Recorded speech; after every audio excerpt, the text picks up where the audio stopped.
Oke, silakan duduk semuanya.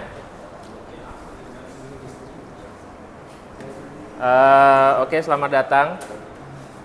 Assalamualaikum warahmatullahi wabarakatuh. Selamat pagi semuanya. Selamat datang di pertemuan ke-7 dari sesi AI kita. Saat ini pembicara kita adalah Pak Hernando Ivan Teddy. Pak Hernando ini adalah software engineer di Orsted ya, dengan 16 tahun pengalaman dan frequent speaker, jadi sering bicara di depan Google Developers Group Kuala Lumpur. Jadi kalau udah speaker di GDG Kuala Lumpur tuh berarti memang udah subject matter expertnya lah, bisa dikatakan seperti itu. Jadi Pak Nando ini sudah bersedia untuk sharing ilmu berkaitan dengan AI, apa itu AI, how AI works, aplikasinya di dunia nyata, dari perspektif industri practitioner gitu. Jadi kita berterima kasih sekali ya atas kesediaannya Pak Nando untuk sharing bersama kita. Selanjutnya saya persilakan Pak Nando untuk membuka. Oke. Halo, tes. Oke semua, apa kabar semuanya? Ini semuanya Indonesia kan? Bahasanya ya. Ya, sudah kangen kampung halaman dengan Indonesia? Ada yang paling lama di sini berapa lama udah di KL? Ada yang sudah 10 tahun? Ada yang sudah 5 tahun di Malaysia? Oh, kamu? Ada yang angkat tangannya kalau misalnya udah lewat dari 3 tahun atau 2 tahun? Oh, udah 3 tahun. Oke. Gimana selama di Malaysia? Oke. Oh, 8 tahun. Oke. 8-9 tahun ya. Oke, good. Oke. Jadi kita mulai aja sesinya ya. Dibawa relax saja, nyantai gitu ya. Yang penting ilmunya dapat. Kalau misalnya kurang paham sesuatu hal bisa langsung tanya, oke? Nanti bisa langsung ada session Q&A juga ya. Nanti langsung saya mulai ya Pak. Oke. Who am I? Kalau kata orang Indonesia tuh tak kenal maka tak sayang gitu ya. Ini saya. Mirip nggak? Sedikit mirip ya. So, saya di Malaysia sekitar 11 tahun. Di Malaysia-nya sendiri. Focusing on the IT industry. Ini beberapa background profil saya. Tes. Oke. Di situ. Oke. Thank you. Jadi saya sempat bekerja di beberapa industri. Most of the time memang related to the technological information. Sekarang saya jadi ke senior and technical. Oke. Nice. Ya, ini beberapa kredensial saya nggak mau baca. The way saya present, biasanya saya nggak mau baca. Oke, baca sendiri. In the end of the day, kita langsung masuk aja ke intro. Simple. Di sini, ada yang tahu apa itu input? Ada yang mau angkat tangan?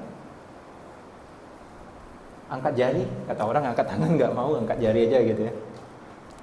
Proses output, ada yang tahu? Silakan coba. Oke. Nice. Jadi proses salah satunya itu pengelolaan data. Jadi di dunia IT sebenarnya adik-adik fundamental yang paling penting harus diingat sebelum kita masuk ke ranah machine learning atau AI, harus ada 4 ini dulu. Yang mana yang sebagai input, yang mana sebagai proses, yang mana sebagai output, betul ya? Nanti kalau sudah diproses, data yang sudah diproses mau dilihat lagi, gimana caranya? Berarti harus disimpan di sesuatu penyimpanan, betul nggak? Memori kayak, ya nggak? Hard drive, memory drive, or whatever. Jadi ini ada namanya 4 fundamental paling penting harus diingat sebelum masuk ke layer yang deep. Nanti saya slowly akan kita masuk, kayak kita tuh belajar berenang dari yang paling floating dulu, baru masuk ke deep dive gitu ya maksudnya. Nah, oke. Jadi pada dasarnya yang paling utama dalam dunia artificial intelligence, ini perbedaan utamanya nih. Zaman dulu sebelum mungkin era saya, era Pak Asep gitu ya, itu kita belajarnya tuh programming ini. Sampai sekarang di industri itu kita pakai ini. Tempat saya kerja juga pakai ini masih. Sebagian sudah beralih transisi ke machine learning. Jadi bayangin nih, sebelah kiri kita nih ada namanya traditional programming. Oh, ikut ya. Halo? Oke. Nah, jadi di sana ada namanya, kalau kalian pernah atau kalian sudah sempat belajar programming, pasti ada namanya if condition statement, betul kan? If ini maka itu, if itu maka ini, betul ya? Nah, ini namanya traditional programming. Fundamental dari kiri nanti evolutionnya ke machine learning programming. Jadi kuatkan fundamental di sebelah kiri, lari sebelah kanan. Jadi kalau adik-adik sudah sangat strong di sebelah kiri, sebelah kanan sangat cepat untuk mengerti apa itu machine learning ya. Nah, pada saat masuk ke machine learning, kondisinya simple. Machine learning itu sama kalau saya layman termsnya atau penjelasannya itu sama kayak ngajarin bayi. Tahu ya bayi ya, baru lahir nggak tahu apa-apa. Bagaimana caranya dia mengerti dunianya? Berarti dia harus merekam apapun yang ada di depan matanya, betul nggak? Atau yang dia dengar. Jadi kalau ditranslate ke dunia robotik, artinya mata itu ialah visual recognition, betul kan? Telinga itu adalah untuk sound sensorik ya. Nah, itu semua ditranslate jadi mesin. Jadi dari manusia jadi mesin. Bayangin nih, kita mau nyiptain bayi baru, tapi konsepnya mirip manusia. Ada panca inderanya, ada itunya. Ketika traditional programming sudah berevolusi ke machine learning, akibatnya apa? Yang terjadi adalah kita memberikan sesuatu kepintaran artifisial atau kepintaran yang kecerdasan buatan. Benda itu kan kayak robot ini kan, benda ini nggak hidup kalau nggak ada tenaga, nggak ada energi, betul ya? Nah, kita taruh kecerdasan di sana. Lalu setelah kecerdasannya dapat, kecerdasan ini nggak statis. Masalahnya di traditional programming ini semuanya statis. Rule yang kalian buat hari ini 10 tahun lagi tetap kayak gitu kalau nggak dibenerin, bener nggak? Kalau machine learning dia keep evolution. Rule-nya saat ini ketika dihadapi permasalahan baru dia berkembang lagi, berkembang. Jadi tambah pintar, tambah pintar, tambah pintar. Itu tujuannya machine learning ya. Nanti ada namanya fase halusinasi dari machine learning. Wah, itu nanti kita bahas lagi. Yang pasti ini perbedaan utamanya. Ya, saya nggak mau baca ya. Bosan ya kalau dibaca. Jadi intinya kita langsung lihat aja perbedaan utamanya tuh. Kalau kita lihat secara umum, keywordnya adalah komputer program pada umumnya itu ditentukan task-tasknya, step by stepnya ya. 1, 2, 3, 4. Mau gerak kiri, kanan, atas, bawah gitu ya. Itu komputer program yang basic. Ketika masuk ke AI, itu semuanya sudah harus namanya learning nih. Ya. Di sini Anda bisa ngelihat ada namanya decision based on learn pattern and data analysis. Jadi dia ketika ngelihat sesuatu tuh dia berusaha, oke, apaan ini? Oh, pakai ini nih caranya. Apaan tuh? Pakai ini nih, pakai itu tuh caranya. Masih agak nyambung ya sampai sekarang ya. Jadi posisinya sebelah kiri ini ialah step by step, sebelah kanan ialah sudah kayak manusia atau bayi atau kayak kalian ini nih. Hari ini belajar ketemu saya. Masih ingat nggak nama saya siapa? Ada yang ingat nggak nama saya siapa? Nah, loh. Siapa? Fernando atau Hernando? Hernando. Oke. Berarti benar ya, ini namanya bukan machine learning, ini human learning. Nanti ketika minggu depan misalnya nih, kesempatan bagus gitu ya, kondisi cuaca bagus, saya datang lagi, Pak. Masih ingat nggak nama saya? Kok bisa ingat? Pernah kepikiran nggak sehebat itu Tuhan menciptakan otak kita gitu lah, bisa nge-record data kita, betul ya? Di otak kita nih loh, kita nggak ada hard drive di otak kita, bener-bener brain, it's just a organ gitu kan. Kok bisa dia bisa paham nama saya Hernando gitu ya? Nah, itu yang dilakukan oleh machine learning atau artificial intelligence juga, persis. Jadi kita simulasikan manusia ke dalam sebuah mesin, ya itu saja machine learning artinya. Next time dia ketemu saya lagi, dia tambah pinter. Oh, Nando, nickname-nya apa? Hernando, nickname-nya Nando. Next time ketemu lagi, hai Pak Nando. Got it ya? Nah, ini adalah machine learning. Tapi kalau misalnya ke komputer program biasa, ketemu saya Hernando, next week kamu taunya Hernando, next week Hernando lagi, sampai 5 tahun ke depan tetap Hernando. Dia nggak pernah bakal belajar ada nickname-nya, nggak ada nama panjangnya, nggak ada nama pendeknya, nggak nama ibunya siapa. Kamu nggak ada kesempatan nanya saya, karena saya tentuin kamu, betul nggak? Itulah programming yang pada umumnya. Dan kita tentukan aturan mainnya, Kalau kita nggak ubah, tetap kayak gitu selamanya. Machine learning in the other hand, dia tetap akan terus belajar. Dia penasaran tuh, curiosity, betul ya? Nah, itu yang bedain manusia sama makhluk hidup yang lain. Oke? Kita lanjut.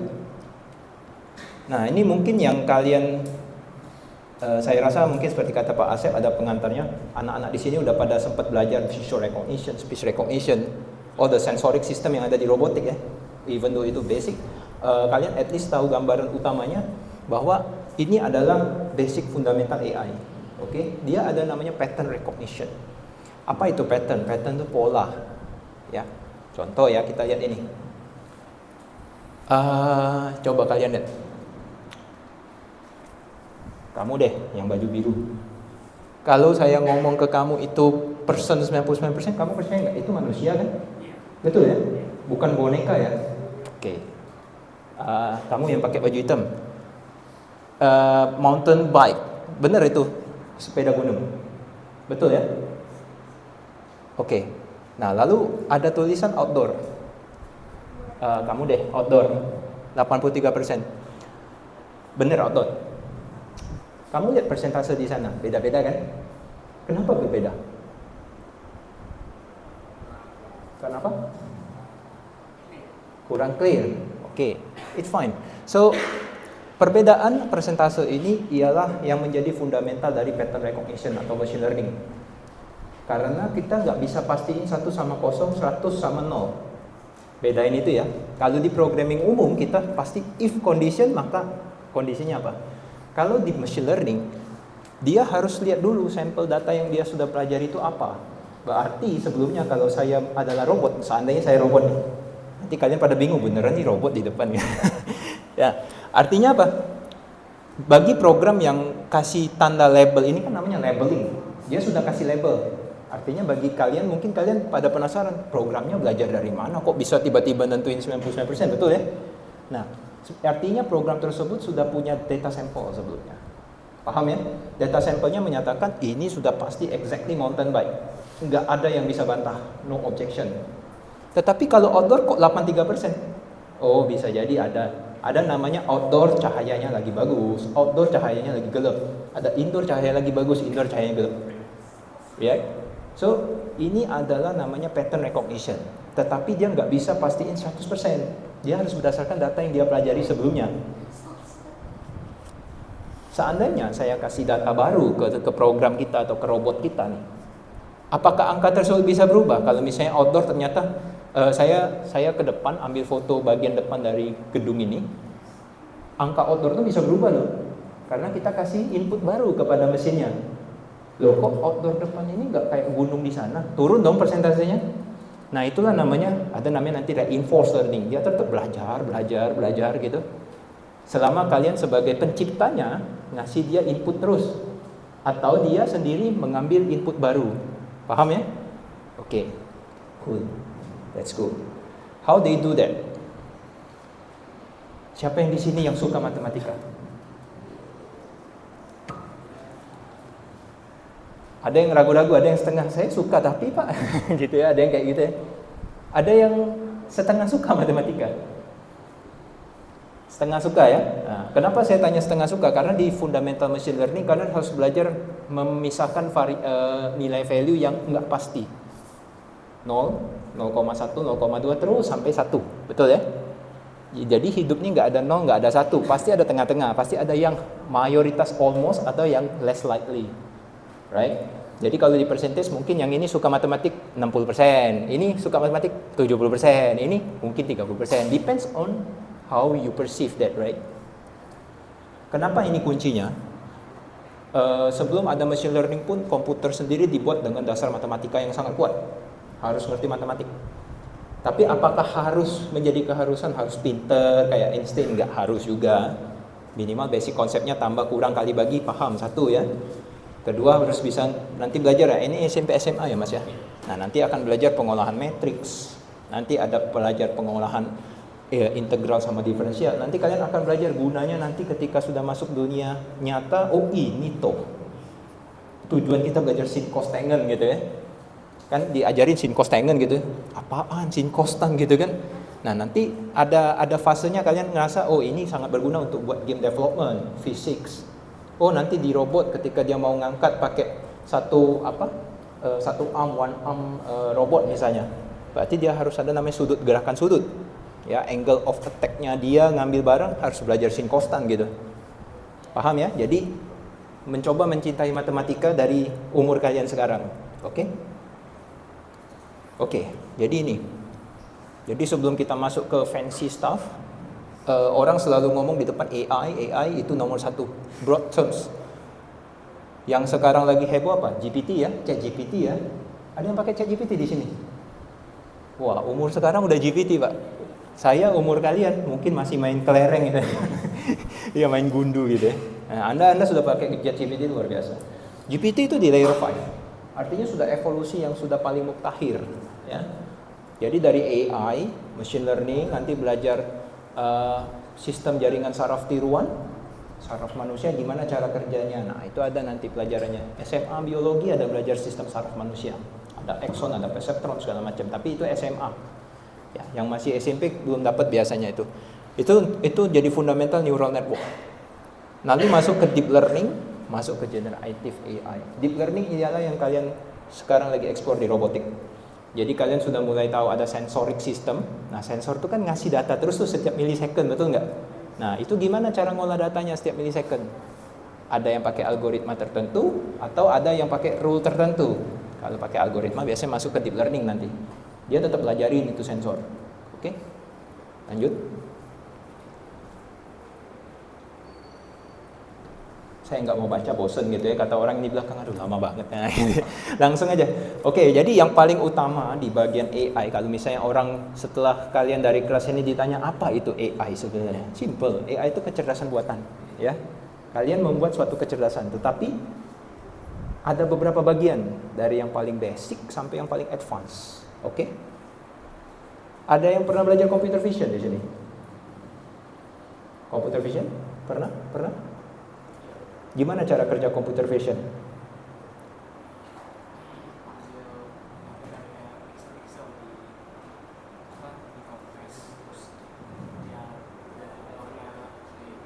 Oke, good. So, computer vision technically dia pakai sensor kan? Dia ngambil gambar kan? Nah, gambar itu kan di dunia komputer dia nggak bisa ngerti ini gambar, nggak bisa. Dia harus ubah dalam suatu format data namanya. Format datanya ya bisa berupa matrix, isinya informasi warna dari sebuah pixel, betul ya? Dan setiap pixel itu nanti ada namanya bit by bitnya. Direpresentasikan dalam nilai matematika. Nah, makanya kembali lagi ke matematika, ya. So, bagi kalian yang masih ngerasa, aduh matematika itu sangat berguna di dunia IT. Apalagi robotik, harus tahu jarak terdekat, jarak terjauh, nanti itu pakai rumus matematik semua, oke? So, jangan merasa takut soal matematik, tapi jadiin dia teman, oke? Jadiin dia teman. Itu aja sih pesan saya kalau untuk matematik. Nah, ujungnya ini kan contohnya brain ya, atau otak ya. Nah, di sana ada data processing ya. Itu persis sama kayak manusia. Jadi kalau misalnya kamu hari ini lapar, keputusannya apa kalau lapar? Cari makanan dong, betul ya? Nah, itulah kecerdasan. Kalau Anda nggak cerdas, pasti sudahlah, biarin aja lapar 3 hari nggak makan gitu ya. Kalau kita cerdas berarti, aduh rasanya nggak enak nih perut, harus cari makanan, betul ya? Atau harus ke dokter, betul ya? Nah, kemungkinan ini atau probability ini, itulah yang mendasari pembuatan namanya kecerdasan buatan. Jadi robot kita yang kita buat tuh nggak cuma sekadar bisa gerak, tapi dia bisa belajar dari lingkungannya. Nyambung ya? Oke, lanjut. Kita masuk ke fundamental. Don't worry, nanti kita kasih kesempatan untuk nanya.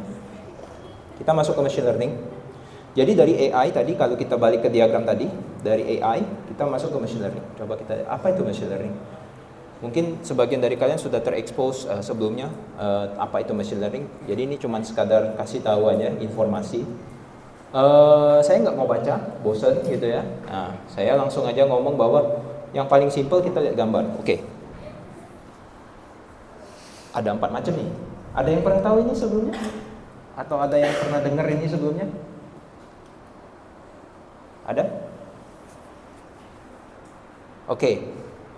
Machine learning kalau diartikan jadi bahasa Indonesia apa ya? Mesin yang belajar, betul ya. Cara dia belajar, dia butuh data. Balik lagi ke fundamental tadi, masih ingat ada 4? Ada yang masih ingat? Fundamental awal tadi yang saya bilang ada input. Sudah input apa ya? Proses, sudah ada? Apa? Storage, satu lagi? Output, oke. Berarti ketika Anda mau membuat sebuah kecerdasan, Anda harus tahu dulu dong inputnya apa, betul ya? Tentang apa nih kita mau buat? Contoh, mau buat robot yang bisa memadamkan kebakaran atau memadamkan api. Inputnya apa? Robot, saya ada tugas nih untuk kalian. Ayo, kita buat robot pemadam api. 1 jam kelar harus. Wah, gitu ya. Contoh. Jadi don't feel pressure dan nanti balik, "Wah, Mama, tadi saya disuruh buat robot." Buat 1 jam enggak sempet. Oke. Robot pemadam api, tugasnya untuk memadamkan api. Datanya apa coba? Ada yang tahu? Inputnya. Kita mau buat kecerdasan buatan, kita mau buat AI untuk robot ini biar bisa pinter madamin api. Yang paling utama dia harus tahu apa? Apinya. Bentuknya dong. Structure apinya. Api bentuknya gimana, saya tanya Anda? Ada yang bisa deskripsikan bentuk api? Gimana? Cerah. Oke, good. Ada lagi? Apa kriteria api? Apa? Berkibar kayak bendera gitu ya, berkibar-kibar gitu ya. Ya, bagus. Kata-katanya juga oke, no problem. Jadi intinya ada yang cerah, ada yang berkibar. Kita catat kriterianya, itu good. Ada lagi? Warnanya orange. Good. So, technically kita sudah dapat 3 kriteria nih. Benda yang cerah, berkibar-kibar, bergelora gitu ya. Warnanya orange. Ada lagi? Apa? Panas. Oh, right. Good. Really good. Ada benda tapi nggak panas, bukan api dong. Bisa jadi lampu, betul kan? Oke, ada lagi? Satu lagi saya minta. Api kira-kira. Ada api nggak di sini? Nanti. Ada lagi? Oke, it's fine. So, kita ambil 4 dulu ya. Kalau kita pakai unsupervised learning, unsupervised artinya apa? Nggak diawasin. So, kamu kasih contoh api deh ke robot kamu, biar dia ngerekam, biar dia bisa memahamin. Tetapi sebelum dia bisa memahamin, kamu harus kasih label dong, kriteria dong, betul ya? Tolong robot padamin benda yang ada 4 kriteria ini. Orange, apa tadi? Panas, berkibar bergelora, apalagi satu lagi? Apa? Temperature? Panasnya. Ya, masuk. Cerah ya tadi ya. Ada yang bilang cerah tadi ya. Luminosity atau kecerahan.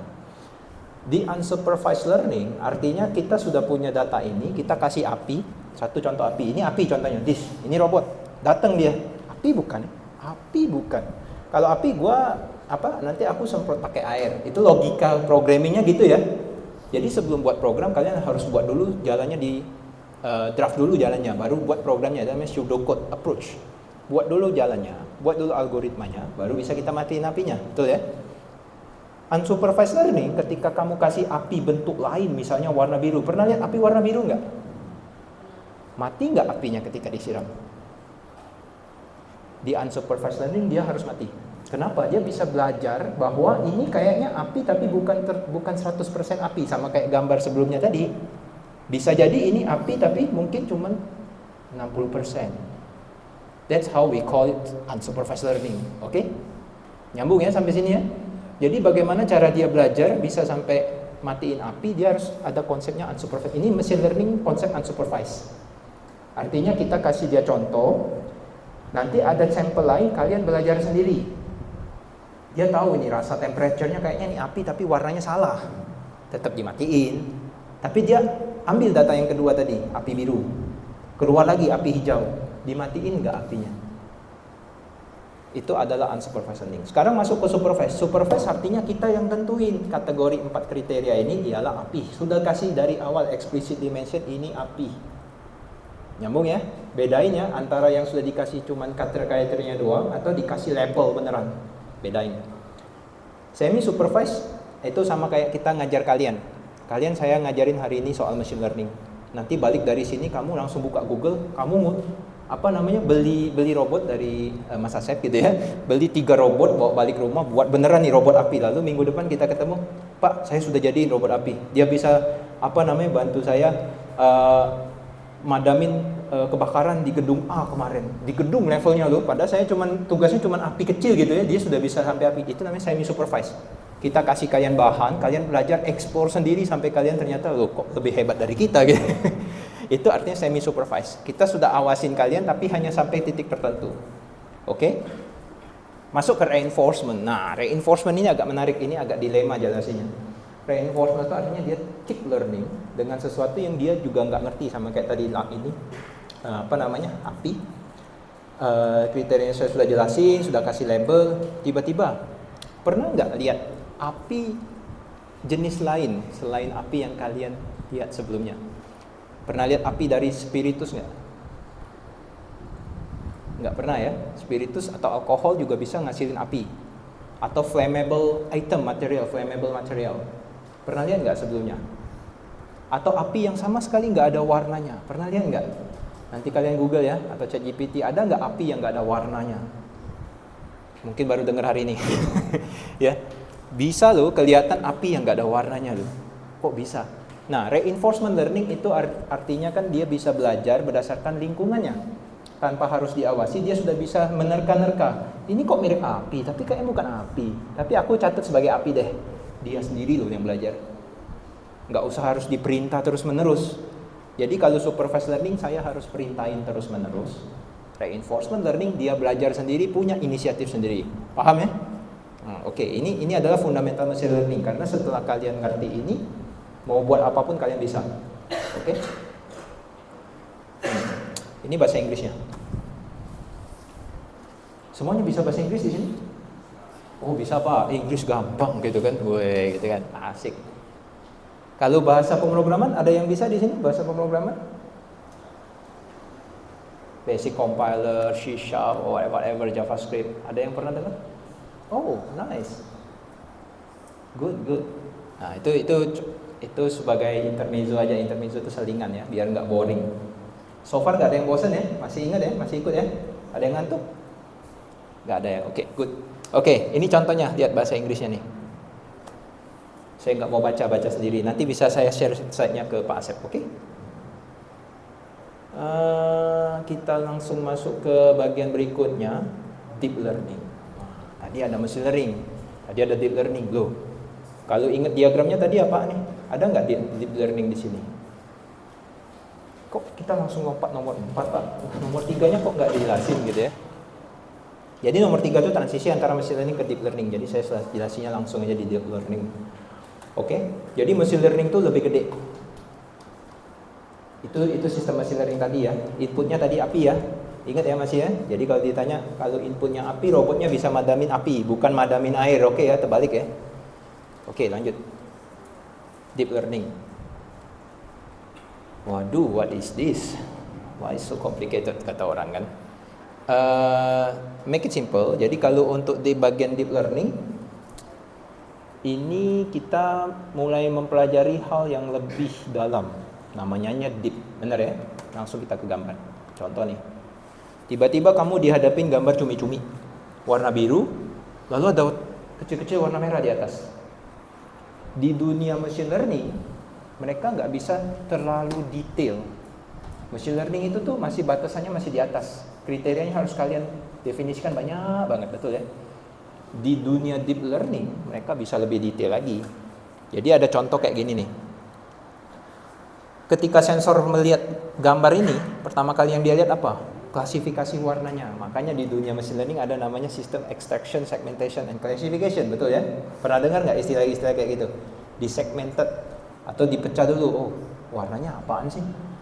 Lalu apa lagi? Bentuknya gimana sih? Shape-nya gimana sih?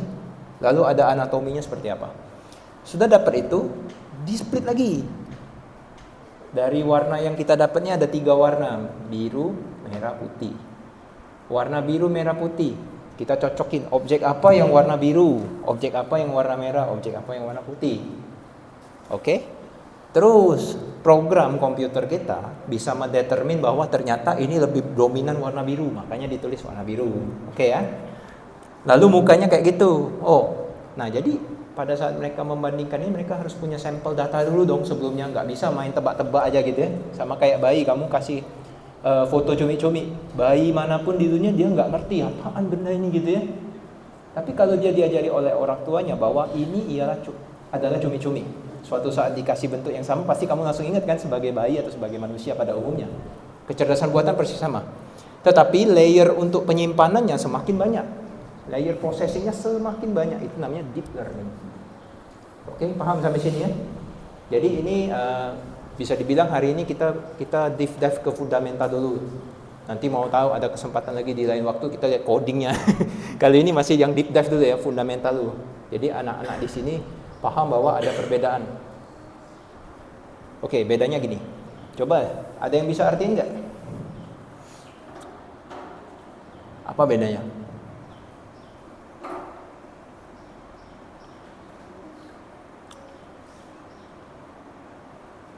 Coba kita lihat bagian feature engineering. Untuk machine learning require manual feature extraction, right? Manual. Manual artinya kamu yang manual aja sih, pakai programnya dia ngambil datanya.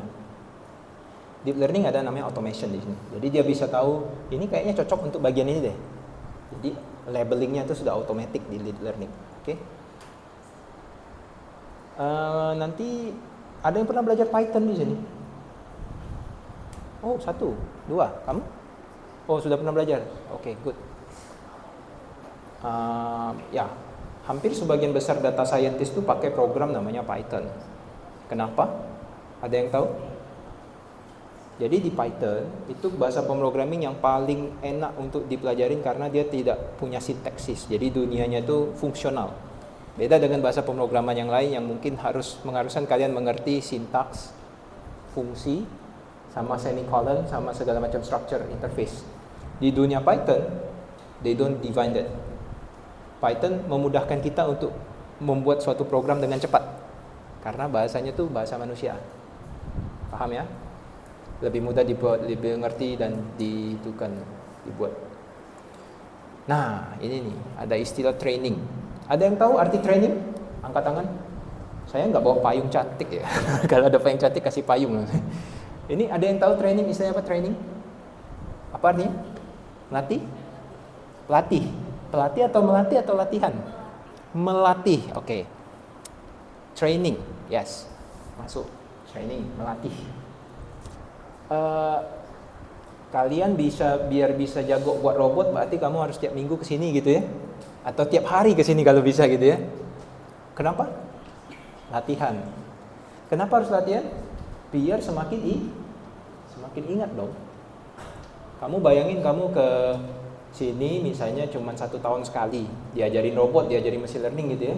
Nanti 2 tahun lagi datang, ditanya apa itu machine learning? Apa ya? Nah gitu ya.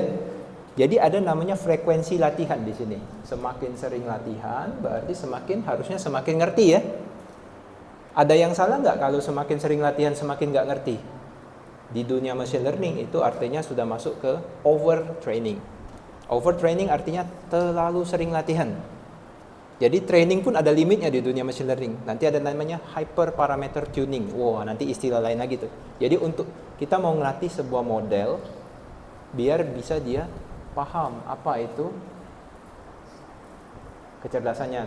Tadi misalnya konteksnya mau padamin api, kita harus ngelatih ini robot sering biar dia bisa capture sampel api yang mau dipadamin itu apa.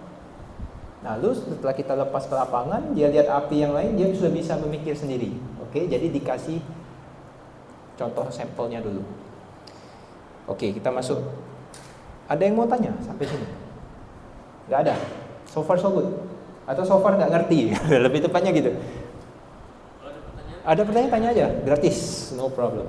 Mumpung saya di sini. Jadi tujuan kita ini biar kalian juga ada gambaran bahwa oh gitu ya cara kerjanya. Oh selama ini kita buat robot ini toh gitu ya. Nah ini fundamentalnya tuh ini. Karena setelah kalian ngerti ini, you will be easily understand everything related to artificial intelligence. Kita masuk ke generative AI. Oke, ini yang lagi hype zaman sekarang. hampir di semua produk dunia ya, misalnya level Google, level Microsoft, AWS, mereka komersialisasikan generative AI. Namanya ada generatif. Ada yang bisa kasih saya artinya apa generatif artinya? Generate artinya apa sih? Ada yang tahu? Membuat. Apa yang dibuat? Let's see. Kita langsung ke ini penjelasannya ya. ChatGPT.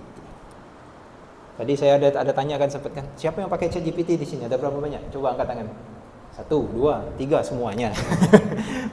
Jadi sebelum datang ke sini ChatGPT dulu ya. Hari ini gimana cuaca gitu ya atau gimana? Ada yang ngobrol dengan ChatGPT? Atau ada yang curhat sama ChatGPT? Oh, ada aja ya? Oh, oke. Tidak apa-apa, nanti kasih tahu ya gimana hasilnya. Kamu bayangin ya, ketika kamu interaksi sama GPT, itu kamu kamu asumsi itu tuh AI kan, betul kan? Asumsi kamu saat ini kan AI, padahal tadi kita sudah jelasin AI itu yang paling luas ya.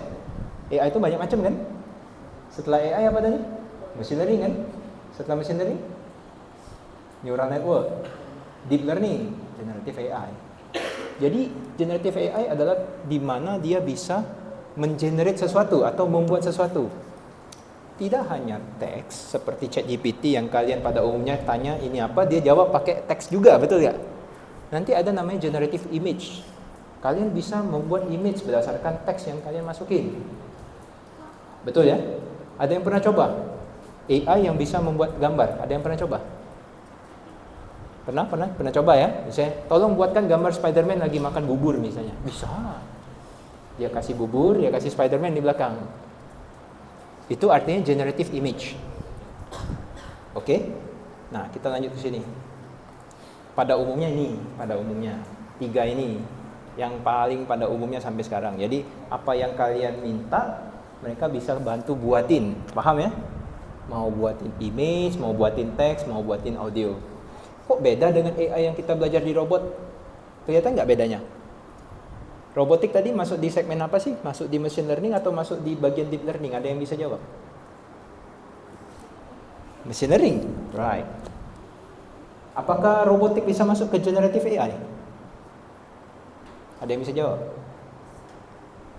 Pernah nggak bayangin saya ada robot di sini pemadam kebakaran, lalu saya perintahin pakai sound recognition, tolong pergi ke sana, lalu padamin api di sana. Oke bos, siap.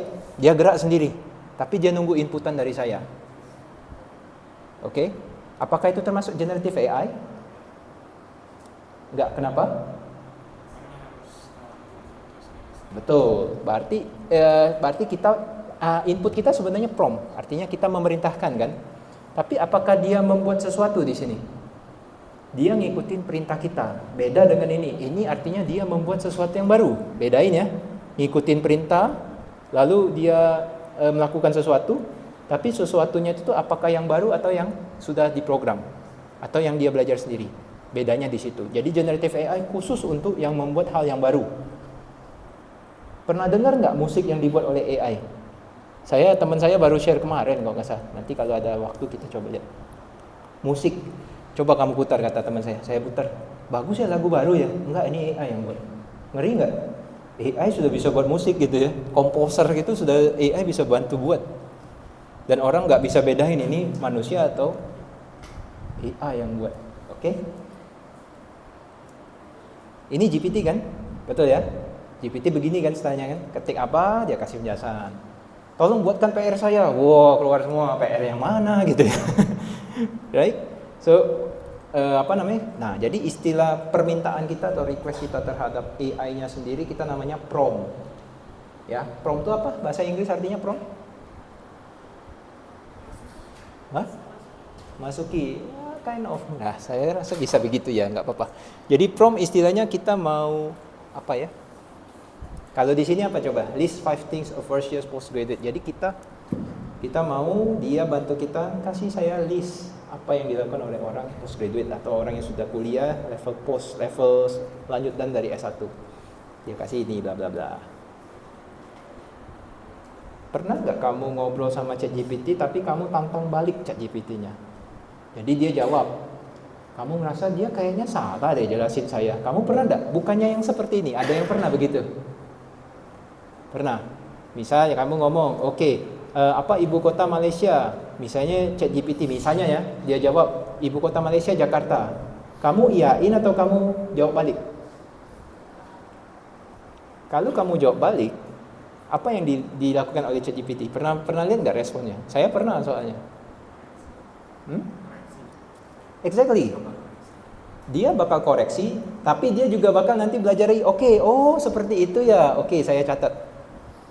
ChatGPT cara dia mengkoreksi itu tuh seperti cara halus orang menerima masukan, ngerti ya? Oh itu ya. Oh oke, saya catat. Next time kamu tanya lagi, dia sudah mulai kasih perbandingan. Kok ada orang yang jawab Kuala Lumpur, ada yang jawab Jakarta? Berarti kan yang mana yang benar nih? Nah, gitu ya. Paham ya sampai sini ya? Jadi ChatGPT kalau bagi saya nih di fase ada yang sudah bahas risetnya juga itu masih di fase anak SMA sampai anak kuliah sudah. Nanti mendekati fase profesor. Jadi ketika dia fase profesor, sudah kamu nggak bisa bantah yang dia ngomong karena dia punya dataset. Oke? Jadi kayak gini konsepnya. Kamu ngerasa nggak di dunia nyata ketika seseorang ngomong sama kamu? Kamu sebagai manusia yang cerdas, kamu harus langsung percaya atau tidak? That is critical thinking. So GPT itu mempunyai critical thinking. Apapun yang disampaikan nggak bisa langsung dipercaya, betul ya? Dia harus validasi dong. Dia harus cek sama Google benar nggak? Dia harus tanya sekitarnya benar nggak? Misal saya tanya sama adik yang warna biru, siapa namanya? Isan. Oke Isan. Kamu percaya nggak setelah dari sini hujan? Ya, setelah selesai acara ini hujan nih jam 12. Percaya nggak kamu? Kenapa nggak percaya? Karena belum dikasih proof. Oke. Kalau misalnya kamu lihat cuaca kayak gini, ada kemungkinan hujan nggak? Nggak ya, kecil ya kemungkinannya ya. Terang gini kok bisa hujan gitu ya. Nyambung ya? Nah, berarti kita membutuhkan data tambahan untuk membuat kita bisa mempercayai sesuatu, betul ya? Itu yang dilakukan machine learning. Oke? Di fase saat ini, dia masih ngikutin apa yang kita mau. Sampai di fase dia sudah, saya punya dataset yang sangat luas, kalian nggak bisa bantah lagi. Contoh tadi Isan, misalnya Isan lihat datanya cahaya doang, betul nggak? Gimana kalau kamu punya projection forecasting dari 10 tahun lalu, di tanggal yang sama? Apakah saya bisa ngomong bahwa ini bakal hujan? Nah, kamu nggak bisa bantah data saya nih, betul nggak? Nah, tapi yang bisa bantah data saya apa? Expert di ahli cuaca. Jadi orang awam nggak bisa lagi. Nah, nanti ada namanya multi-agent expert. Jadi ada fase-fase ketika AI itu sudah dikuasai oleh ahli. Jadi hanya ahli yang bisa mengkoreksi, nggak lagi orang awam. Orang awam sudah lewat dari fase itu. Jadi kayak orang awam, oh ya udah deh, ngalah deh gitu. Kayaknya AI lebih pinter gitu ya. Nyambung ya? Jadi ada yang percaya setelah ini hujan? Hujan nggak sih? Ada yang mau payung nggak? Langsung balik, oh kok hujan gitu. Ya intinya itu contoh dari bagaimana cara dia belajar terhadap lingkungan. Ketika ada orang yang kasih tahu ini bakal hujan, kalau dia program komputer yang sederhana, dia pasti langsung ikut. Kalau dia AI, dia tanya balik, kenapa kamu bilang begitu? Right? Nah, artinya ada critical thinking di sini. Nah itulah namanya bagaimana cara kerja. Oke, sekarang kita lanjut seperti yang saya kita lanjut ke ini, waktunya masih cukup ya Mas ya? Iya, sampai jam 12. Oh, sampai jam 12. Nice. Wah, ini seru nih sampai jam 12. Kita lanjut ke AI4. Aduh Pak, saya capek belajar AI, butuh matematik, komputer, nggak tahu gunanya apaan gitu ya. Ada yang tahu nggak AI itu untuk apa sih? Karirnya apa sih? Kerjaannya apa sih? Buat apa sih sebenarnya? Pernah terbayang nggak AI dibuat untuk apa?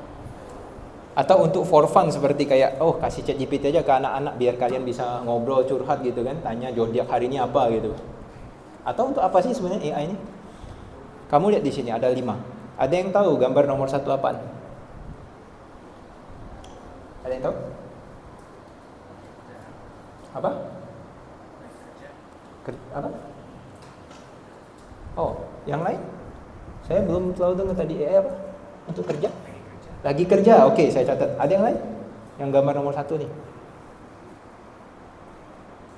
Kamu lihat yang ngetik itu manusia atau robot? Robot.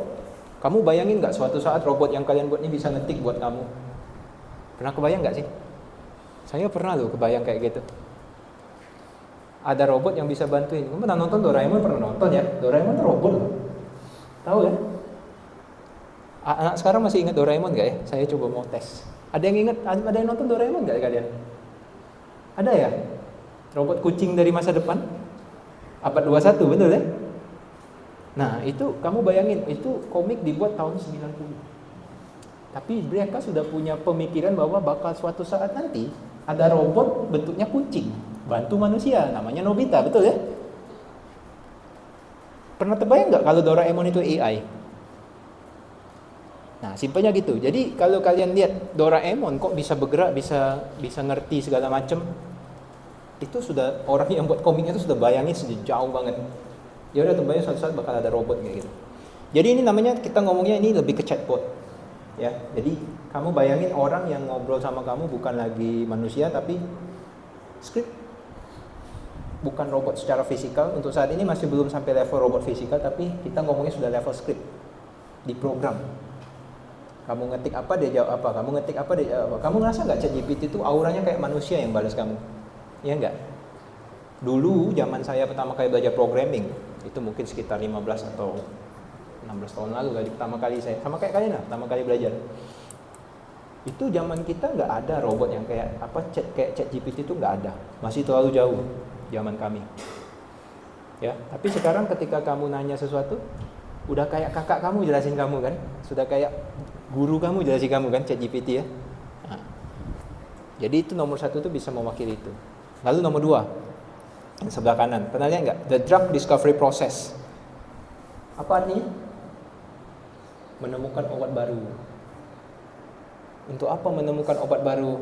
Penyakit kan tambah lama tambah banyak, tambah di discover, bukan tambah banyak, bisa lebih tepatnya tuh setiap penyakit itu tuh kayak fase-nya tuh semakin canggih penyakitnya terhadap organ tubuh di dalam tubuh kita. Butuh obat dong. Kalau pilek makan obat, pilek, betul ya? Kalau batuk makan obat, batuk, betul ya? Kamu tahu nggak ketika orang buat obat tuh dia nggak bisa sembarangan buat, matiin aja bakterinya, nggak bisa, karena bisa impact dengan organ lain. Jadi untuk biar itu aman, maka harus diteliti. Butuh orang-orang programming dan AI juga biar bisa melihat kemungkinan lain material di bumi ini yang bisa dipakai untuk obat. Jadi itu sangat membantu ya AI untuk buat obat. Yang tengah ada yang tahu? Self driving, right, nice. Self driving artinya apa juga ya? Gimana? Nyetir sendiri. Pernah kamu lihat di Malaysia mobil nyetir sendiri? Ada yang pernah lihat? Tesla. Lihatnya di mana? Pernah lihat di mana? Pernah lihat di jalan lah, otomatis ya, di mana lagi gitu ya. Oke, jadi self autonomous driver atau automatic vehicle, right? So ini kamu pernah bayangin nggak ada mobil nggak ada supir tapi gerak sendiri? Kita balik ke fundamental nomor 1 tadi, input, proses, output, storage, right? Apa yang jadi input? Ada yang bisa jawab? Sebelum kita bahas machine learning, algoritma, expose, random forest, kita ngomong fundamental dulu, biar enak nih. Kok bisa mobil itu nyetir sendiri? Apa datanya? Ya, dia berdasarkan data apa sih? Apa yang dilihat di depan? 1, nggak salah, saya catat kriterianya benar. 1, apa yang dilihat di depan? Yang dilihat di belakang perlu dilihat nggak? Perlu dong, masa di depan doang gitu ya. Belakang ada apa gitu kan? Nah, apa lagi? Apa? Lihat samping. Oh ya, kalau kita itu boleh, itu satu bagian sudah. Ambil lihat depan, lihat belakang, lihat samping, lihat atas bawah gitu ya, seluruh bagian. Berarti butuh sensor di situ, right? Apa lagi? Pernah dengar GPS kan? Ada yang tahu cara GPS kerja? Itu namanya triangulation test satellite. Jadi ada namanya segitiga dari satelit. Kamu gerak ke titik A ke titik B, itu triangulation, sudah kayak bentuk segitiga kan? Bayangin kayak ini nih. Robot api kita nih. Ini titik A. Gerak 1 km titik B. Ini satelit nih, kasih GPS koordinat. Artinya kan dia tahu posisi A ke B. Betul ya? Jaraknya dia tahu dong. Lokasinya dia tahu dong. Oke. Berarti dia butuh data GPS. Dia butuh data. Loh, Pak, seandainya nih kalau internetnya putus gitu, nggak ada koneksi, jalan nggak mobilnya? Ada yang bisa jawab? Nggak bisa? Mungkin nggak? Ada yang tahu? Di masa depan, ini kan masih posisinya di streaming, jadi dia butuh koneksi bandwidth yang cepat seperti 5G, biar bisa jalanin sistem ini. Backup fail plan-nya, bahkan di device-nya sendiri nanti bakal ada namanya edge computing, atau istilahnya tuh di mobilnya sendiri dia bisa komputasikan itu, kalkulasi GPS-nya, tanpa harus melalui internet. Atau kita ngomong offline computing, itu juga bisa. Mereka lagi ngembangin, itu juga yang saya baca dari kayak BYD atau kayak apa, electric vehicle sudah dilengkapi autonomous semua. Mereka semua ada backup plan, nggak mungkin rely sama satu sistem. Ingat ya, di sistem komputer manapun pasti ada namanya single point of failure. Dia nggak mau single point of failure. Bayangin kalau dia internet terputus gitu, mati lampu gitu ya. Pernah ngerasa mati lampu nggak sih? Saya tinggal kebetulan saya dari Indonesia di daerah Palembang. Tahu Palembang nggak kotanya ya? Nah itu pernah mati lampu tuh. Bayangin ya, kita ada mobil autonomous kayak gini, mati lampu, internet mati, BTS nggak nyala. Ini mobil kemana jalannya gitu ya? Pernah kebayang nggak? Bahaya dong. Betul ya? Tiba-tiba mati tuh, nggak ada data GPS, nggak ada data apa, dari mana dia bisa jalan?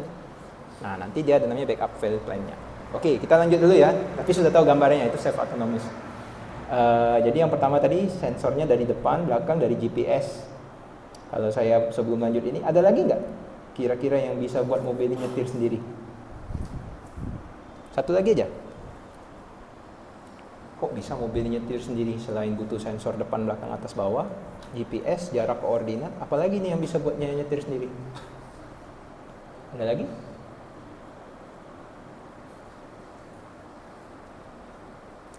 Coba? Apa? Bisa dibesarin suaranya? Radar yang seperti apa? Bulat gitu atau gimana? Atau dia bisa tahu? Oke, itu juga ya, itu salah satu bagian dari sensor kita ngomongnya. Good, thanks for the answer. Ya, jadi kalau kamu lihat, itu kalau kita zoom, bagian kotak kuning itu artinya dia detect, dia bisa baca, depan tuh ada mobil. Kok dia bisa baca?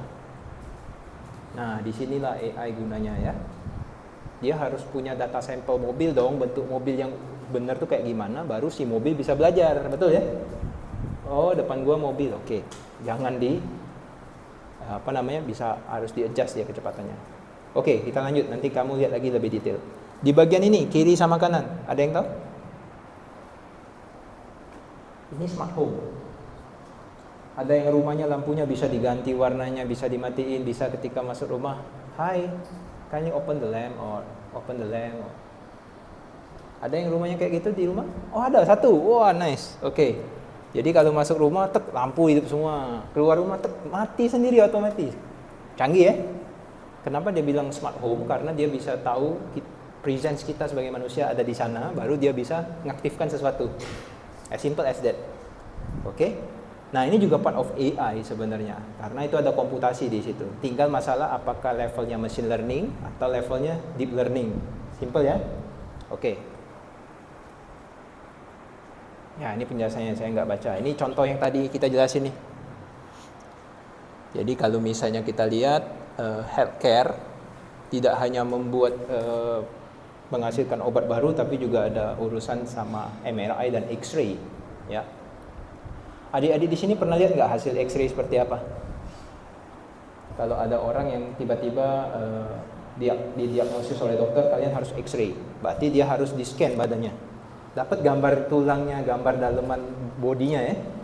Nah, itu bagi orang-orang engineer yang visual computer vision, dia bisa pakai data itu untuk melakukan deterministik atau pengujian untuk melihat apakah ini kemungkinan ke penyakit tertentu.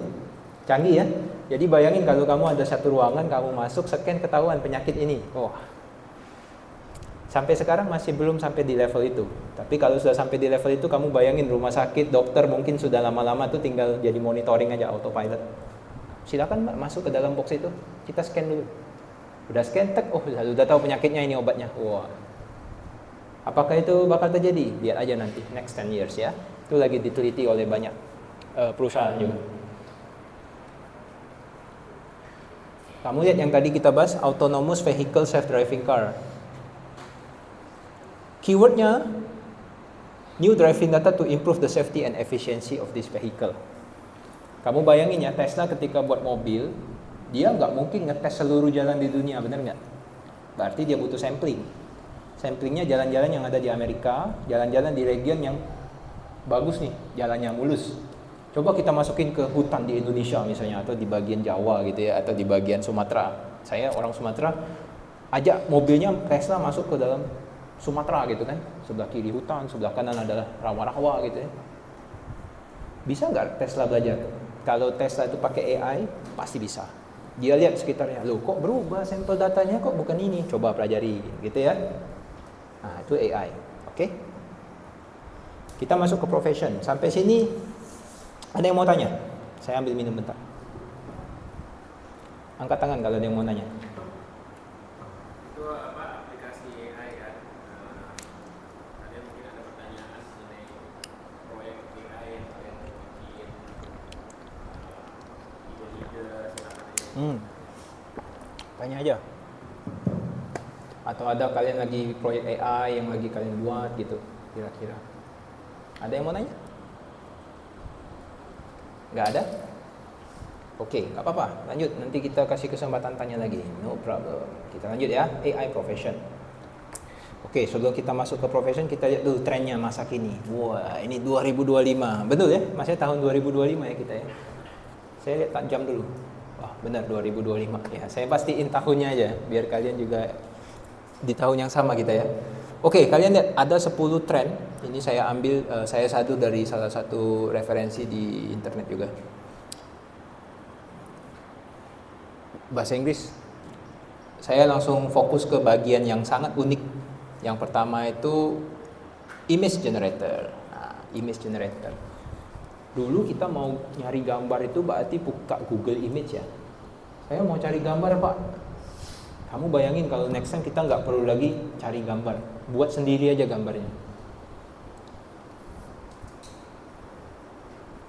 Kalau saya tanya impact-nya apa? Oh, pasti ada efeknya dong ke orang-orang yang biasanya gambar, yang sudah mahir jago gambar. Kok tiba-tiba digantikan oleh AI gitu ya?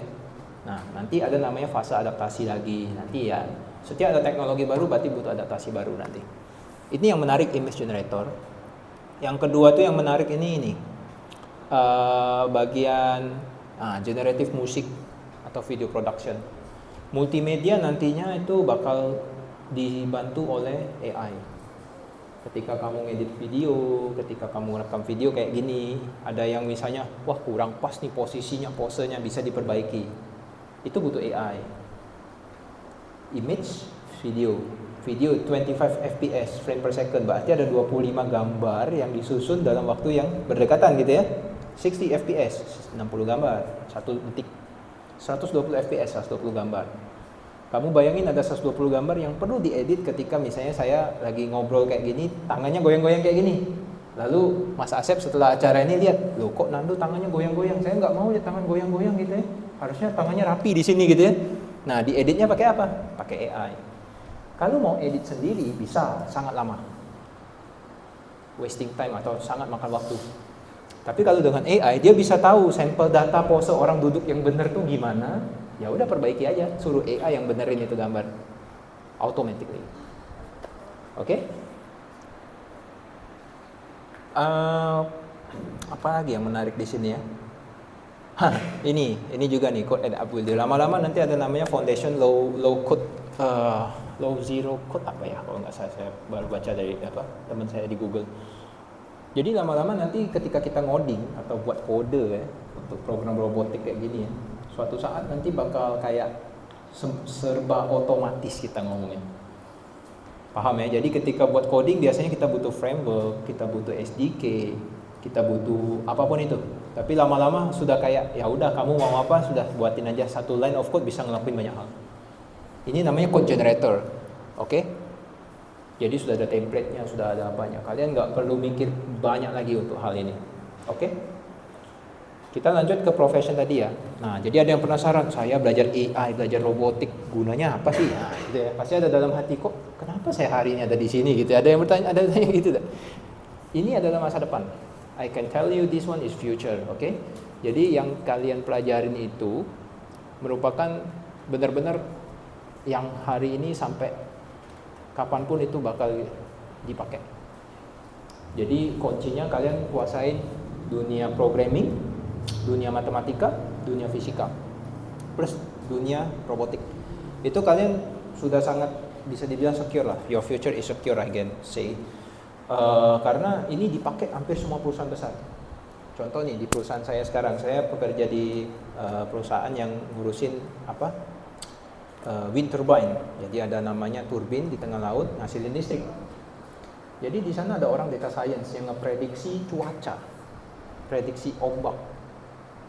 Itu butuh machine learning, itu butuh AI, itu butuh data science. Oke? Jadi profesi ini kedepannya bakal terus dipakai. Karena suatu saat, misalnya tadi saya bilang ke kamu, setelah ini hujan, siapa yang tahu gitu ya? Loh, how if kalau orang yang prediksi hujan ini AI, bukan saya. Kalau saya mungkin siapa kamu bisa tebak-tebak hujan, betul nggak? Tapi kalau misalnya AI yang ngomong, setelah ini hujan loh. Kamu mau nggak mau nanti kamu lihat beneran hujan. Kenapa dia bisa ngomong hujan? Karena datanya menunjukkan bahwa dalam 10 tahun terakhir di bulan ini terjadi namanya cuaca siklon di daerah Kuala Lumpur bagian dekat area apa nih Mas? Cokit kali ya?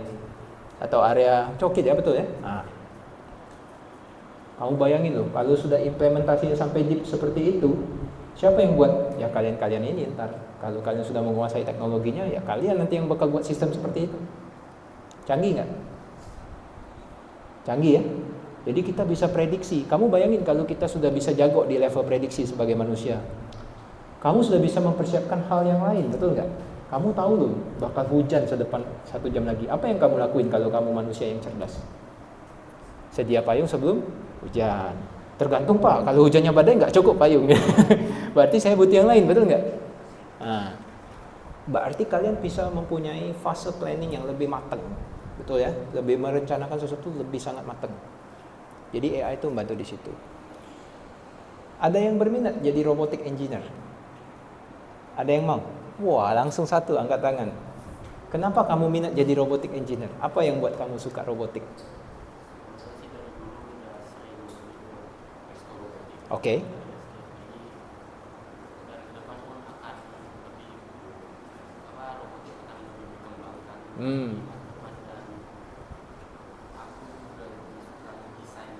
Desain robotnya suka ya. Oke, great. Oke. Nice. Jadi robotic engineer. Nah, kamu lihat ya. AI kita ngobrol, lalu kita ngobrolin robotik juga. Tadi sudah ada input, proses, output. Lalu kalian harus mulai bisa bedain yang mana hardware, yang mana software, betul ya? AI masuk di bagian software atau hardware? Software artinya perangkat lunak ya. Nah, lalu setelah hardware, software, lalu ada storage, nanti ada networking, banyak macam elemen di belakang sana. Oke? Robotik itu salah satu bidang yang menggabungkan semua elemen, hampir semua elemen ya. Ya kita bukan Avatar ya, nanti elemen api, elemen tanah gitu, udah ada yang nonton Avatar di sini? Ada ya? Oh, langsung ingat ya Avatar Aang ya? Oke, The Last Airbender ya. Make sense. Itu cara saya menjelaskan orang-orang tentang robotik. Kenapa? Robotik adalah bidang kulminasi atau bidang yang menggabungkan banyak sekali ilmu pengetahuan dari dunia matematika, fisika, komputer, hardware, mesin, seluruhnya di sana. AI bahkan. Ya. Jadi ketika sudah ada robot, nanti suatu waktu manusia perannya bukan lagi ngurusin hal-hal yang trivial atau yang basic. Udah pernah kan lihat robot yang bisa bersihin lantai? Udah tahu kan? Ada kan satu masnya? Masih ada. Jadi yang bersihin lantai kamu bayangin kalau dulu manusia yang bersihin lantai kita harus hire satu orang atau gaji satu orang sekitar berapa ribu ringgit contohnya. Digantikan sama robot. Manusianya kemana? Dia bisa fokus kerjain hal yang lebih penting, betul nggak? Jadi kamu lihat ya, robot nih kalau kita lihat sisi positifnya dia bakal membantu manusia banyak hal. Tapi kalian sebagai anak-anak generasi mudanya harus adaptasi. Suatu saat ini jadi teman kamu, bukan jadi enemy kamu, oke? Ini jadi teman kamu. Oke. Data analis, data engineer, itu tadi yang saya bilang, cuaca itu data. Kita ngomongin data, analisis, projection, prediction. Nah, itu. Nah, ini computer vision ya. Lihat tuh.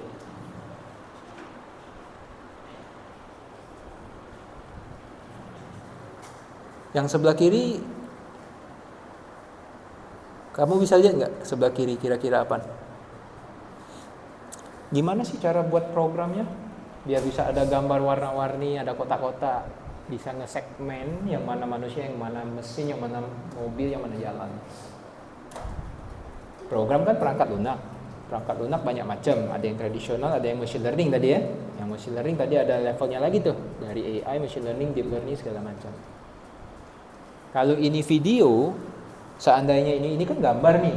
Kalau ini seandainya video, berarti dia ada program yang real time bisa analisis, betul ya?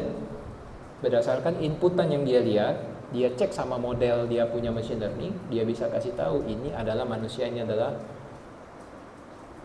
mobil, ini adalah truk. Oh, ini lagi congested situationnya, betul ya, lagi macet. Nah, oke. Jadi ini salah satu profesi yang sangat bakal happening juga ketika AI sudah jadi hal yang umum, ya. Oke.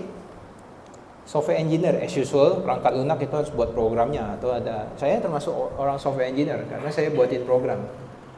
Saya buatin instruksi, saya buatin programming untuk website, untuk sistem seluruhnya itu juga pakai programming, oke? Nah, ini yang tadi ya, autonomous vehicle engineer. Keren nggak? Oh, saya kerja di mana? Tesla. Ngapain? Buat mobilnya bisa gerak sendiri. Kamu bayangin, kamu jelasin itu ke orang tua kamu. Orang tua kamu, wah canggih anak saya, gitu ya. Nah, oke. Prompt engineer. Ini yang lagi happening di tahun 2025 karena ChatGPT sama yang lain-lain sudah mulai sangat umum. Ketika kamu mau ngobrol sama AI, nggak bisa dong kayak kamu ngobrol sama saya atau ngobrol sama guru kamu ya, atau sama ngobrol sama ibu kamu. AI itu mempunyai konteks, jadi kalian harus punya konteks di sana. Oke? Misalnya kamu ngobrol sama GPT, saya adalah seorang yang jago robotik. Berikan saya contoh robot pemadam api kebakaran. ChatGPT langsung seolah-olah dia adalah expert di sana, dia kasih tahu yang terbaik untuk robot api butuh ini, butuh itu, butuh itu. Itu prompt engineer, artinya ketika buatin suatu permintaan ke AI itu harus ada strukturnya juga, nggak bisa sembarangan biar mempunyai hasil yang sangat akurat, oke? Oke. Panjang ya, 11:30 belum sampai. Ada pertanyaan? Ada yang sudah ngantuk? Itu kan tadi ada profesi-profesinya. Ya. Yang nggak paham nggak nanti profesinya itu dia? Ada yang mau tanya nggak? Nah, jadi ini profesi ini adalah karir, kemungkinan karir yang bakal kalian punya ketika kalian mendalami artificial intelligence. Gimana? Oke, data engineer. Data engineer, oke. Data engineer artinya dia butuh data kan? Datanya seperti apa? Jadi kalau di dunia, ini yang saya tahu ya, di dunia data, kita ngomongnya big data. Jadi ada data yang kecil, yang menengah, sampai yang level big. Kamu bayangin satu perusahaan punya data sekitar 20 tahun lamanya dia berdiri, data penjualan makanan. Contoh ya. Lalu yang pemilik perusahaan pengen ngomong kayak gini, saya pengen tahu ya, kira-kira ke depan saya harus jualan apa sih? Atau dari sekian ada 20.000 produk yang kita jual ini, yang mana yang paling bagus? Kita butuh orang data engineer di sini. Kenapa? Karena dia spesialisasinya untuk memilah-milah data tadi. Itulah ada istilah ETL ya, extraction, transformation, load. Jadi harus datanya harus dibersihin, dibenerin, dicari, lalu dibuat algoritmanya. Baru bisa ketahuan data mana yang paling sesuai dengan permintaan Bapak. Bayanginnya kayak gini deh, ChatGPT kamu lihat kan? Itu kan ilmu pengetahuan ya. Jadi kalau kamu nanya apapun dia bisa jawab seandainya kayak gitu. Tapi kalau perusahaan besar misalnya dia punya data, apakah dia mau kerjasama sama ChatGPT ngasih datanya? Ini kan rahasia perusahaan, enak aja gitu ya. Saya udah bangun perusahaan 20 tahun payah-payah, susah payah. Kenapa saya harus kasih ke ChatGPT untuk analisis data saya? Makanya dia butuh orang namanya data engineer yang menguasai AI untuk bisa bantu dia melihat datanya apa. Oke? Jadi AI di sini berfungsi untuk membantu seseorang sebagai data engineer untuk mengklasifikasi datanya, melihat prediksinya, melihat trajektorinya, itu kemana-mana tuh bisa ditarik semua. Ada lagi yang mau nanya? Sudah jelas? Oke, good. Jadi ini adalah contoh profesi yang bakal yang berkaitan sekali dengan bidang artificial intelligence. Ya, ketika Anda mempunyai skill AI, ya itu pasti bisa di sini. Ya, boleh.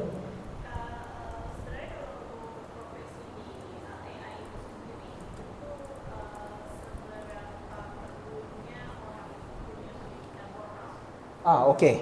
Good question.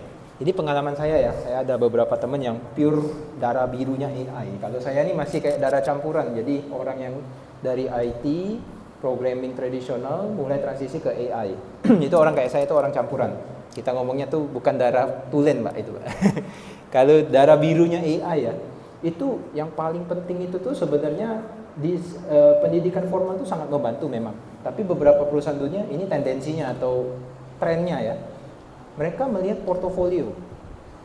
Jadi adik-adik kalau misalnya dari kecil ya, maksudnya yang ditanyain oleh Mbak tadi itu bedain pendidikan formal sama informal. Jadi pendidikan formal itu kalian harus sekolah S1 dari SD, SMP, SMA, S1, S2, S3 itu formal ya namanya ya. Informal artinya kalian ikut training, ikut kursus, ikut apa. Kalau di beberapa negara yang sudah maju ya, itu it doesn't matter. Mereka lihat portofolio langsung. Jadi portofolio kalian itu tuh sekuat apa sih? Oh, saya sudah buat robot pemadam kebakaran ada 50 jenis dipakai 20 perusahaan. Dia nggak lihat lagi pendidikan Anda. Dia langsung lihat, oh kamu bisa kerjain ini, good. Tetapi pada umumnya kalau misalnya kita mau ngomong segmennya tertentu, misalnya segmennya algoritma tertentu yang sangat dalam matematikanya atau apanya, itu masih butuh pendidikan formal. Jadi jawaban saya yang lumayan agak wise itu enggak semuanya butuh sektor formal, tapi ada sebagian yang sudah diizinkan atau tanpa harus kuliah tinggi-tinggi pun kalian kalau emang ada portofolio yang bagus tetap di hire. Itu di negara yang sangat-sangat sudah lumayan maju ya, develop ya dibanding negara kita ya. Kalau negara kita sendiri masih menekankan pendidikan formal untuk beberapa perusahaan. Nah, jadi bagi saya lebih tepatnya imbangin skill set kalian aja. Antara yang formal, dapat ilmu nih dari sekolah kata ya. Nah, lalu kalian juga tambahin buatlah program di waktu-waktu luang kalian. Karena itulah yang nanti jadi portofolio atau kalau kita ngomongnya tuh kenapa saya bisa percaya adik yang baju biru ini jago programming kalau dia sendiri nggak bisa nunjukin saya contoh program yang pernah dia buat, betul nggak? Nah itu, jadi perlu ada sampel, betul ya? Jadi dari kalian umur-umur sekarang nih saya sangat salut kalian aktif di robotik buat ini. Nah itu jadi sampel nanti ke depan tunjukin ke orang-orang bahwa oke, saya sudah punya pengalaman nih buat ini gitu ya.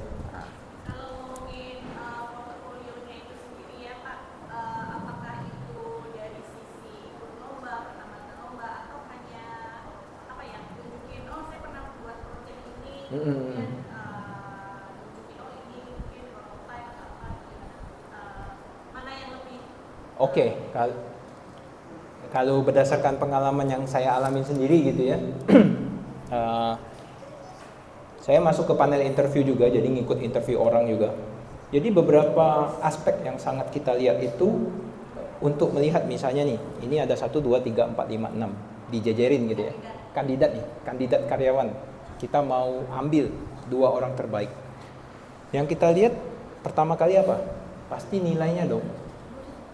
Tapi selain nilainya ada lagi nggak selain nilai? Oh yang ini nilainya 8, ini 9, ini nilainya 7. Tapi yang 7 ini ternyata mempunyai sampel. Saya punya portofolio 10 robot.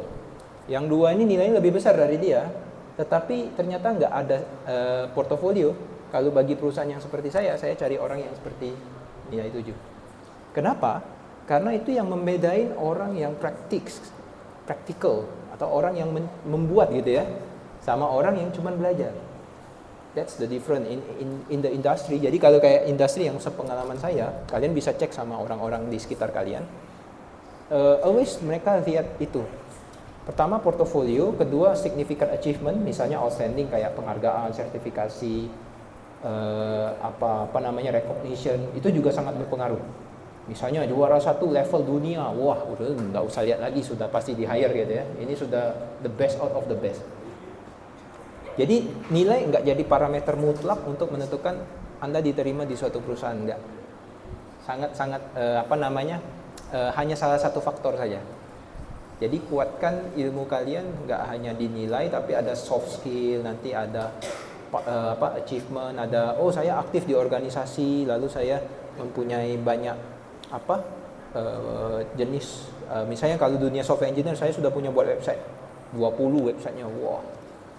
Itu udah tinggal kita uji aja, beneran kamu yang buat kan website ini, coba kamu, saya tanya yang basic ini, yang advance ini, ngerti masih, wah sudah masuk. Jadi nilai itu menunjukkan kalian giat belajar, portofolio menunjukkan kalian giat mencoba. Oke ya, jadi imbangin itu. Oke, nice. Mau nambahin aja. Kebetulan ini kita konsepnya di komunitas robotik kita adalah apa yang kita pelajari kita harus praktekkan. Nice, itu jadi, bagus. Setiap kali ini anak-anak belajar, pasti di akhir itu kita minta mereka buat sesuatu. Nice. Jadi portfolio itu adalah apa yang kita buat kan. Betul. Jadi itu jangan cuma belajar aja tapi nggak bisa buat. Iya. Itu yang kita mau emphasize. Exactly. Alhamdulillah banyak anak-anak ini yang udah banyak lomba, banyak Great. bikin proyek, banyak buat kasih proyek-proyek inovasi ya, banyak lah. Nah itu ini bagus banget Nando ngomong mengenai ini karena itu istilahnya enforce apa yang kita memang coba tanamkan nilai-nilai Yep. sini, apa yang kita pelajari kita harus praktekkan. Betul. Bagus, terus metode-metode yang lain itu hampir selalu kalau kita ngajar kita pasti buat. Jadi apa yang kita ajarin mereka buat sesuatu. Yep. Sama kayak ini yang sesi AI ini, ekspektasi kita adalah mereka buat sesuatu untuk showcase minggu depan. Nice. Aplikasi-aplikasinya kan yang kita ajarin. Jadi itu seneng banget ngedengar kalau yang namanya portfolio atau aplikasi itu tuh sangat-sangat berguna, bahkan nanti di dunia nyata. Jadi inline lah. Sangat inline, sangat align. Yap, betul.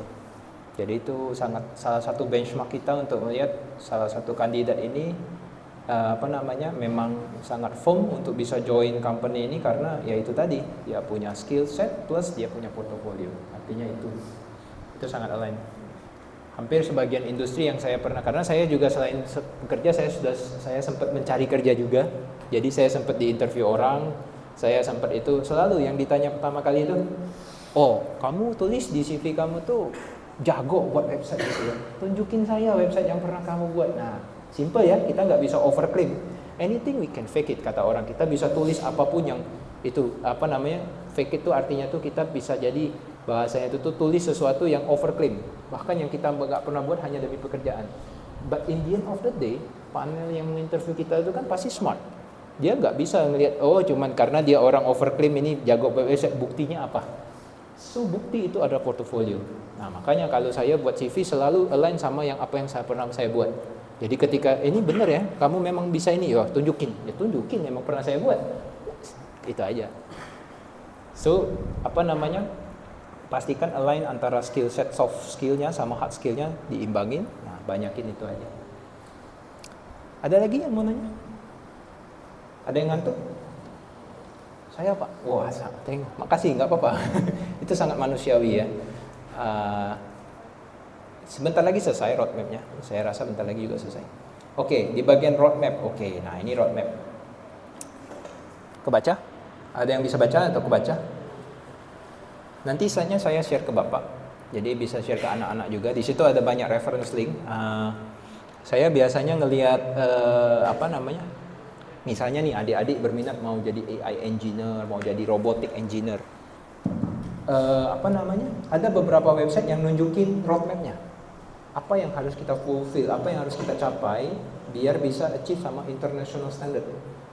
Setidaknya ketika kalian misalnya mau coba apa namanya di luar selain Malaysia atau di negara lain, standarnya sama udah. Nggak kayak oh ya saya jago buat robotik di sini, pas sudah dikirim ke Amerika lah buat apaan? Contoh gitu ya. Atau oke. Jadi roadmap ini menuju sertifikasi. Jadi roadmap ini lebih tepatnya tuh cara kita mencapai sesuatu tuh standar sama orang lain. Contoh nih, saya buka nih ya, AI and Data Scientist. Saya selalu pakai website ini sih karena sampai sekarang sangat valid.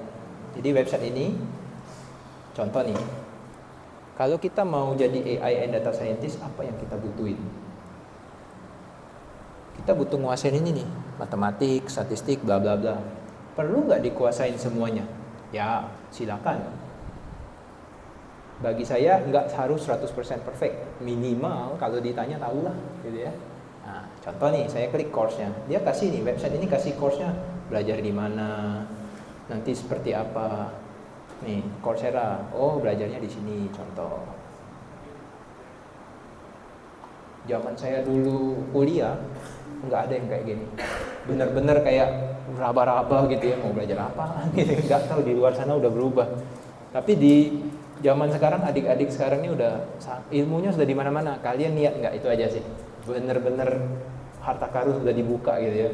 Zaman dulu saya nggak semua orang yang mau buka ngajarin matematik for machine learning kayak gini ya. Coba saya balik lagi ya. Kalau saya buka F11, saya balik ke sini. Nih, ini websitenya namanya roadmap.sh. Ya, roadmap.sh. Di sini kalian bisa lihat mau jadi apa aja nih. AI engineer itu salah satunya. Oke. Game developer, lalu ada back end, ada full stack. Nih, coba kita mau masuk ke tadi data analis ya. Tadi ada data engineer kan tadi, yang adik baju biru ya. Oh, data analis, kita butuh belajar ini nih. Apaan ini segala macam ini nggak jelas. Coba saya klik salah satu, dia jelasin belajarnya di mana. Terus sampai ke bawah, data clean up, data visualization, machine learning. Oke, machine learning nanti ada reinforced unsupervised. Persis sama tadi yang saya jelasin ya. Oh, supervised learning itu seperti apa? Nanti ada artikelnya, resource-nya free kok, bisa dibaca dari Google ini. Oke. Jadi ini roadmap. Nah, nanti setelah roadmap, fasenya nanti sertifikasi.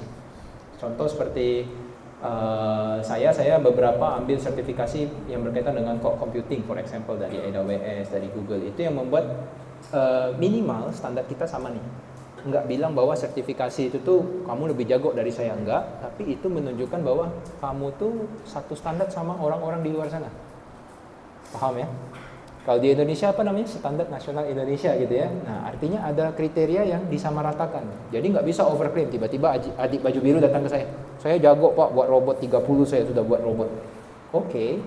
Misalnya saya sangat expert di robot. Kamu datang ke saya. Saya tanya dong, balik, robot apa yang kamu buat? Oh ini Pak, robotnya hanya bisa apa ya? Robotnya jalan-jalan, lalu udah, diem. Lalu robot apa lagi? Nanti ada robot ini Pak. Sedangkan saya butuh orang yang bisa buat robot untuk menganalisis zat kimia. Bidangnya lain dong gitu kan. Tapi kamu harus bisa jelasin robot kamu konteksnya di mana. Oh, robot saya Pak ada malam ini servo, nanti ada microcontroller. Nah, oh ternyata masih overlap sama yang saya butuhin. Oke, saya hire. Jadi ada beberapa yang harus kamu apa ya kata orang, sebelum kita perang tuh kita tahu dulu medan perangnya gitu ya. Nah, sebelum kita berenang kita tahu dulu yang kita mau nyelemin ini dalam atau dangkal gitu ya. Jadi itu buat kita tahu seberapa dalam ini. Nah, kayak robotik, wah sangat happening. Tapi kalau saya tanya balik, seberapa happening robotik di Jepang sama di Malaysia? Teman saya ada yang di Jepang, robotik gitu ya. Nah, itu sangat-sangat happening sekali di sana teknologinya sampai sekarang. Ya mereka pionirnya lah kita bilangnya. Sampai ke level Amerika. Apalagi Jerman, wah itu sudah nggak ketolong lagi tuh levelnya. Oke, so di apa namanya? Makanya saya adik-adik ini saya sangat bersyukur, wah beruntung sekali ada apa namanya akses ke dunia robotik ini, Pak. Karena nggak sebagian yang saya tahu dari apa dari anggap aja dari daerah atau dari Jakarta misalnya ya, akses untuk robotik itu masih limited, sangat limited.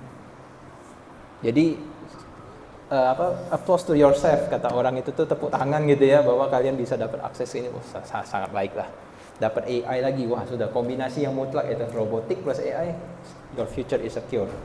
I can guarantee you gitu. Saya berani ngomong gini karena orang-orang kayak AI robot itu sudah masa depan levelnya. Dari sekarang sampai masa depan tuh udah kita semua yang pegang. Iya. Ada yang mau nanya? Nih contoh nih, saya buka bagian ini ya. Lalu saya buat AI and data scientist.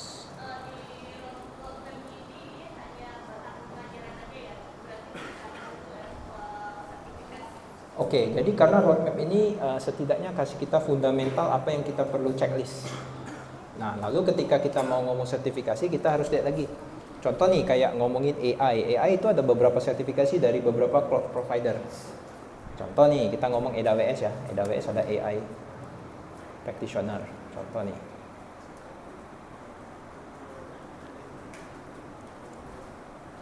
Jadi di Amazon atau di AWS ada certify untuk ini. Certify ini artinya kita mau ngambil sertifikasi bahwa gini, aku udah bisa standarnya ini nih. Nah, gitu ya. AI practitioner kan artinya kalian sudah bisa dikategorikan orang-orang yang praktisi levelnya. Oke? Nah, nanti ada yang level advance. Ini kan exam artinya kita harus bayar, lalu kita jawab pertanyaannya. Itu biasanya proctor ya, jadi artinya ini online proctor artinya diawasin. Nggak bisa kalian nge-cheat pakai ChatGPT, nggak bisa. Ini memang untuk nge-assess kalian seberapa dalam kalian ngerti AI. Kalau kalian dapat ini, kalian bisa tulis nih di CV kalian atau di mana. Oh, berarti anak ini kalau diajak ngobrol AI nyambung deh minimal gitu ya. Jadi ya. Apakah penting? Bagi saya selalu kita imbangin antara experience plus certification plus skill set, itu harus digabung semuanya. Nggak ada salah satu yang lebih penting. Karena banyak orang yang di luar sana experience tapi dia nggak refine teorinya, bisa jadi dia juga haywire, dia lari kemana, belok sendiri. Tapi ada yang tahu teori semua tapi nggak pernah praktek, itu juga fatal gitu ya. Artinya dia belajar textbook tapi ketika dicoba nggak tahu gitu ya. Jadi harus imbang benar-benar dua ini. Ini kita juga ngajar AI for the past 6 weeks lah. Itu based on curriculum. Nice. Itu tuh dia ada sertifikasinya. Tapi dari saya spesifik untuk sekarang di tempat ini, kita akan kasih sertifikat AI itu dari Kodotalk dengan syarat minggu depan kalian present proyek kalian. Nice. Jadi kalau misalnya kalian nggak present proyek kalian udah belajar, tapi kalian nggak dapat sertifikat AI. Cukup present aja kayak yang kalian biasa lakukan, present 5 menit pun, konsep pun nggak apa-apa. Tapi kalau misalnya nggak present, nanti nggak dapat sertifikat AI. Boleh? Jadi minggu depan present proyeknya, nanti kalau ada bagus dan mereka akan jadi salah satu juri panelis ya untuk melihat dan mungkin kasih masukan lagi untuk improvement. Tapi sekali lagi minggu depan kalian diminta desain proyek AI kalian 5 menit pun cukup. Kalau misalnya ada yang bisa konsep oke. Tapi kalau bisa udah applicable, udah bisa ditunjukin, udah ada slide-nya, lebih bagus lagi. Nice. Ya, makasih. Jadi benar kata Bapak tadi, itu saya dukung sekali ya. Jadi kalau misalnya sudah ada kesempatan, dapat sertifikasi nih gitu ya, dari Mas Asep nih, wah itu pakai chance-nya gitu ya, dipakai untuk presentasi. Lalu presentasi skill juga itu sangat penting ya bagi saya, soft skill untuk present gitu ya. Jangan malu-malu ya. Jadi dari kecil ini kalian dari umur sekarang ini biasain untuk berani ngomong, berani mengutarakan pendapat, ya. Apa namanya? Jadi nggak rasa apa? Ini nanti bertahap nih dari yang tadinya awal-awal malu-malu gitu, say-say gitu ya. Apa namanya? Say-say cat ya, malu-malu kucing katanya. Nah, sampai ke level yang nanti sudah ya udah ngomong aja, tapi yang penting ada apa namanya substansinya, ada substansinya ya. Itu bisa dilatih dari sekarang karena itu sangat membantu kalian. Kamu bayangin ada orang yang sangat pintar tapi nggak bisa ngomong, apa yang terjadi di perusahaan atau di bisnis. Pintar banget orangnya tapi dia nggak bisa ngomong. Nggak usah kerja deh sama orang tapi buat bisnis sendiri misalnya, dia nggak bisa menjual, dia nggak bisa sales gitu, dia nggak bisa marketing, nggak laku dong barangnya, betul ya. Jadi pintar tuh harus diimbangi dengan skill untuk mengkomunikasikan atau communication skill, betul ya. Nah, itu juga harus ada. Oke, slide-nya dikit lagi nih. Nah, sudah tuh habis. Oh, sudah habis Pak ternyata. Nah, ini saya kasih linknya. Jadi ini yang dari Microsoft juga, yang dari Bapak juga ada yang apa namanya Code.org Curriculum How AI Work ya. Nah, ini AI for Beginner juga. Nah, ini yang dari Microsoft itu ada QR code. Itu kalau kita buka ya yang dari Microsoft ini kalau nggak salah kayak gini. Saya coba buka. Microsoft ML Beginner. Jadi Microsoft juga ada salah satu apa? Mana ya tadi ya, saya coba buka ini. Buka dulu referensinya. AI for Beginner. Nah, itu bisa. Should be this one.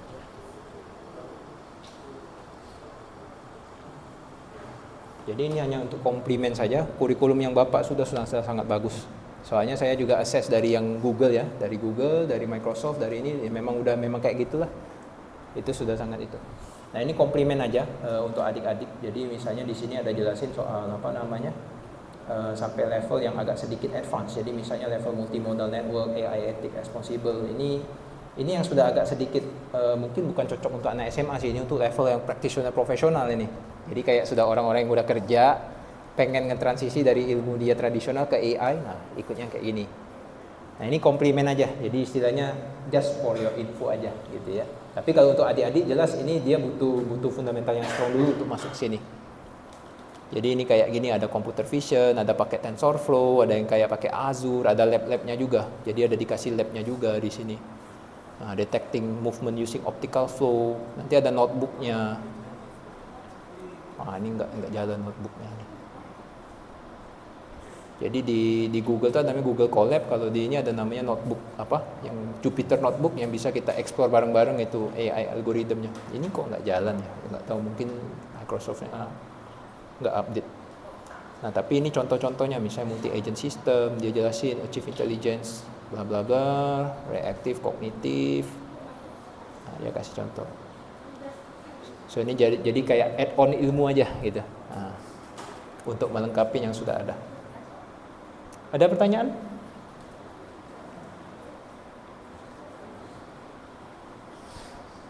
Nanti slide-nya saya share ke Bapak. Jadi bahan dokumentasi kenang-kenangan. Boleh? Iya. Ada lagi yang mau tanya adik-adik? Atau semuanya udah jelas? Everything good? Ada yang sudah lapar? Oh, saya Pak. Saya juga bareng kita lapar. Oke, jadi ini contohnya ya. Ini sebelum kita selesaikan hari ini sessionnya, kamu lihat. Di sana ini yang lagi happening nih. Ini kita ngomongnya ini. Ini yang saat ini yang the latest one ini. Ini satu, ini yang lagi happening. Kalau yang ini sudah dari dulu sebenarnya. Dari zaman kapan kita udah tahu. Tapi ini sudah berkembang juga, computer vision tambah canggih sekarang. NLP, natural language processing juga. Ya ini yang urusan GPT ini masuk ke transformer architecture. Ya setidaknya kalian sekarang dapat gambarannya AI seperti apa lah. Oke, itu aja Pak dari saya. Terima kasih banyak kesempatannya, waktunya. Adik-adik jika ada kata yang salah saya mohon maaf. Makasih ya, nanti ketemu lagi. Bye bye. Yuk.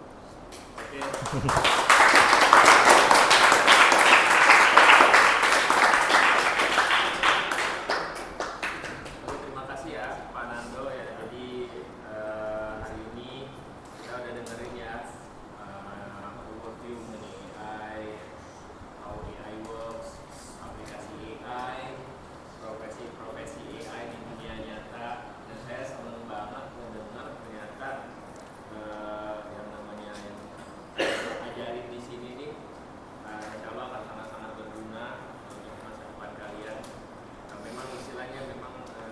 kami dari awal adalah kita ingin memberikan akses ke teknologi terbaru ke anak-anak.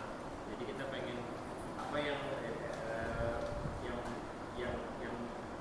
cutting edge teknologi kita coba sampaikan, kita kemas ke dalam bentuk di mana anak-anak itu bisa menerima apa yang diajarkan, karena susah banget yang namanya ilmu AI ini Iya. bisa diajarin ke level di mana anak SD SMP itu perlu skill khusus. Betul. Dan ya bagusnya ini dari Pak Nando itu sangat-sangat bisa dicerna ya sama anak-anak. Jadi kita berterima kasih sekali juga. Sekali lagi apa yang kata Pak Nando bilang, apa yang kita pelajari jangan hanya kita pelajari aja, tapi kita juga harus bisa membuat sesuatu dengan itu. Nah, jadi ditunggu minggu depan presentasinya. Datang ya, jangan nggak datang. Kalau sudah presentasi nanti dapat sertifikat. Kita juga ke depannya bulan, sekarang kan bulan Februari ya, nanti bulan Maret.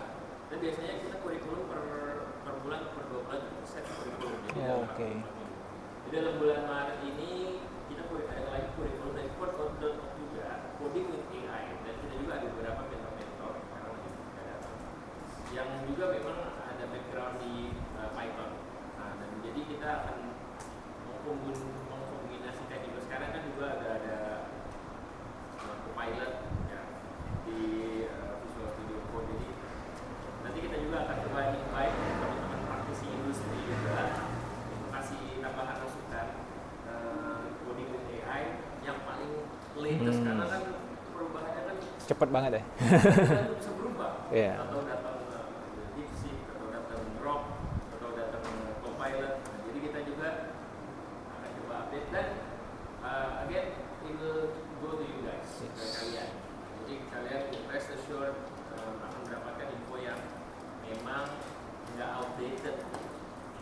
Exactly. Jadi sekali lagi kita ucapkan terima kasih kepada Nando atas kesediaannya. Terima kasih. Semoga ilmu yang diberikan itu bermanfaat untuk kedepannya. Siap. Kita sudahi ini. Selamat siang. Sampai ketemu di pertemuan selanjutnya. Oke. Terima kasih.